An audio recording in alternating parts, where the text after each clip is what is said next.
December 20th, 1943.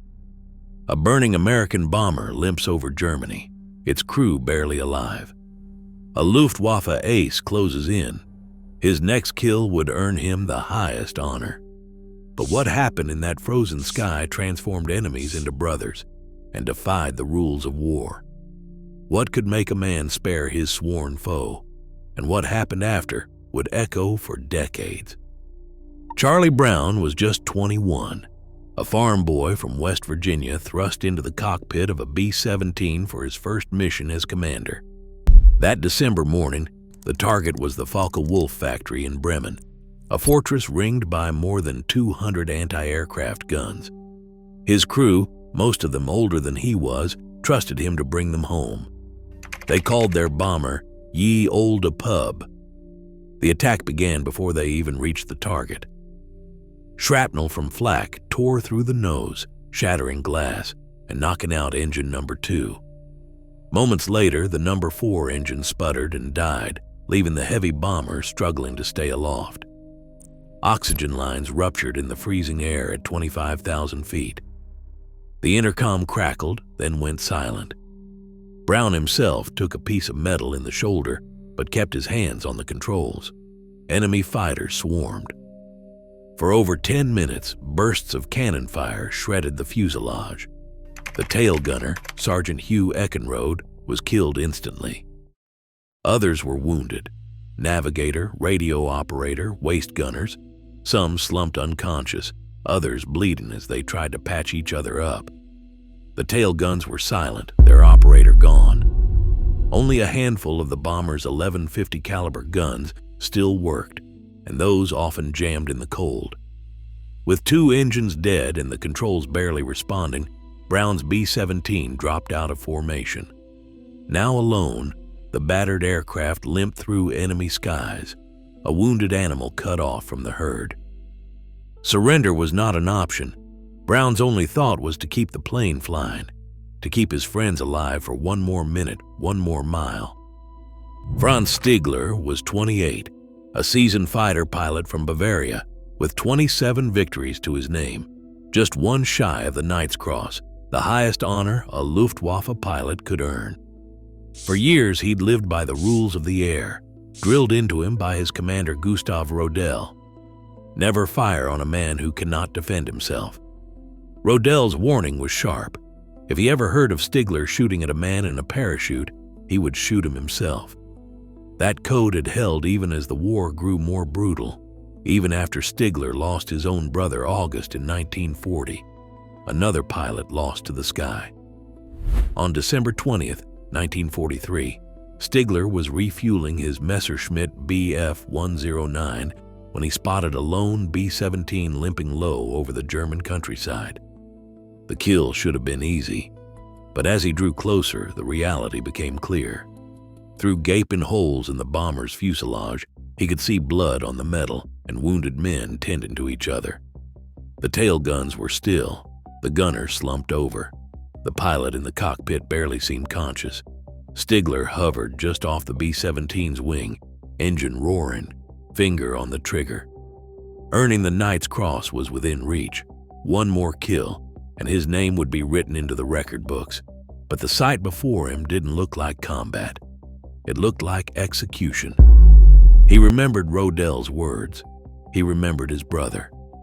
In that moment, Stigler decided he would not fire. The men inside the bomber, he later said, were as helpless as parachutists. Mercy, not victory, would define this day. With that choice, he turned away from glory and toward something far more costly, a silent act of honor that could end his own career or even his life if discovered. Franz Stigler nudged his Bf-109 into formation, matching the battered B-17's ragged speed. His fighter hovered just off the bomber's wingtip, so close that Brown could see the German pilot's face through the canopy. Instead of opening fire, Stigler rocked his wings and pointed repeatedly toward the ground, signaling for Brown to land in Germany or divert to neutral Sweden. Brown gripped the controls, shaking his head, determined to keep heading west. The 2 pilots, enemies by every rule of war, now flew side by side in a silent agreement. As they skirted the outskirts of Bremen, the landscape below bristled with anti-aircraft batteries. Stigler stayed glued to the B-17's flank, his presence a shield. Ground gunners, seeing a Luftwaffe ace so close to the American plane, held their fire. No one wanted to risk hitting their own man. For nearly 10 minutes, Stigler maintained his escort, banking gently to keep pace as the crippled bomber limped toward the North Sea. At the edge of German airspace, Stigler drew his fighter even with the cockpit, raised his hand in a crisp salute, and then peeled away. Brown and his crew, still in shock, watched the German fighter vanish into the clouds, leaving them a narrow path home. When the battered B-17 finally touched down in England, Charlie Brown and his surviving crew were rushed into debriefing. The officers made their instructions clear: say nothing about mercy or chivalry in the skies. Brown was told, in no uncertain terms, not to humanize the enemy. Reports of German kindness had no place in the official record. Stories like this, they warned, could erode morale and confuse the lines between friend and foe. For Brown, the order was absolute: keep the incident secret, even from fellow airmen. He carried the memory like a hidden scar, unable to share the story that haunted him. Across the ruins of wartime Germany, Franz Stigler faced a different silence. The Luftwaffe's code was unforgiving.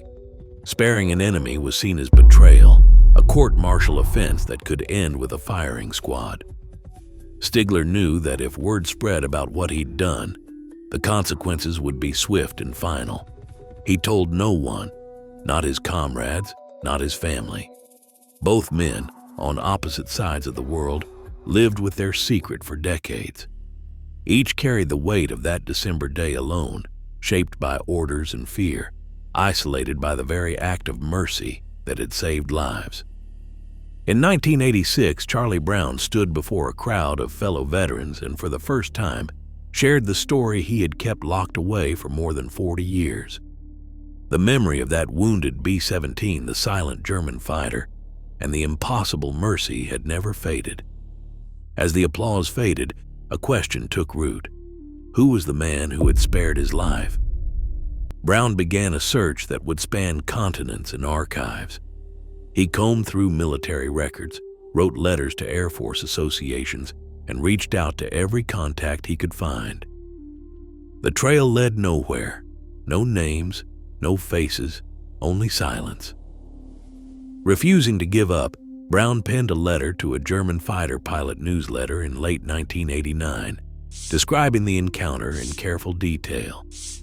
In January 1990, a reply arrived. The letter was brief but unmistakable. I was the one. Brown picked up the phone. On the other end, Franz Stigler described details only the two men could know: where the bomber was hit, the gestures exchanged through battered glass. After decades of secrecy and doubt, the truth was finally confirmed. The man who had once been an enemy was real and waiting to be found. June 1990, in a Florida hotel lobby, Charlie Brown and Franz Stigler met for the first time since that winter's day over Germany. Both men, now older, stepped toward each other and fell into a long embrace. Stigler's first words were simple and unguarded. "I love you, Charlie." Tears flowed, not just from the men, but from their wives and families, who watched a bond form that no one else could fully understand. The friendship that followed became a lifeline. Brown and Stigler spent years as inseparable companions, fishing together, visiting each other's homes, speaking to school children about mercy, war, and forgiveness. Their wives grew close, and their families blended. Brown, who had suffered from nightmares for decades, found peace at last. He would later say that after meeting Franz, the dream stopped. Stigler, too, found something he had lost when his brother died in the war: a sense of kinship, of family restored. At a reunion with Brown's surviving crew and their descendants, Stigler was introduced to dozens of children and grandchildren lives that existed because of a single act of mercy. In Brown's copy of A Higher Call, Stigler wrote, "Charlie is as precious as my brother was. Your brother, Franz."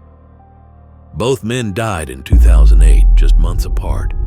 Their story lived on, told in classrooms, in the pages of a best-selling book, and in the lyrics of a song that reached millions. The legacy of their friendship became a quiet answer to the violence of their time, a reminder that even in war, a single choice can echo across generations. On December 20th, 1943, a single act of mercy changed 2 lives and countless others. The official mission records confirm Charlie Brown's B-17, crippled and isolated, should not have survived. Franz Stigler, with 27 confirmed victories and 1 step from the Knight's Cross, risked court-martial by refusing to fire and instead escorted the bomber to safety. For 40 years, both men were ordered to keep silent, Brown by USAAF debrief, Stigler under threat of execution by the Luftwaffe. The full truth emerged only after Brown's public search in 1986 and Stigler's confirming letter in 1990, supported by both men's matching accounts and original flight logs. Some German military files remain sealed, leaving open questions about how many similar moments went unrecorded. Today, their story is documented in official military archives, a best-selling book, and memorialized in song. The evidence is clear. Even in war's worst moments, one choice can echo for generations.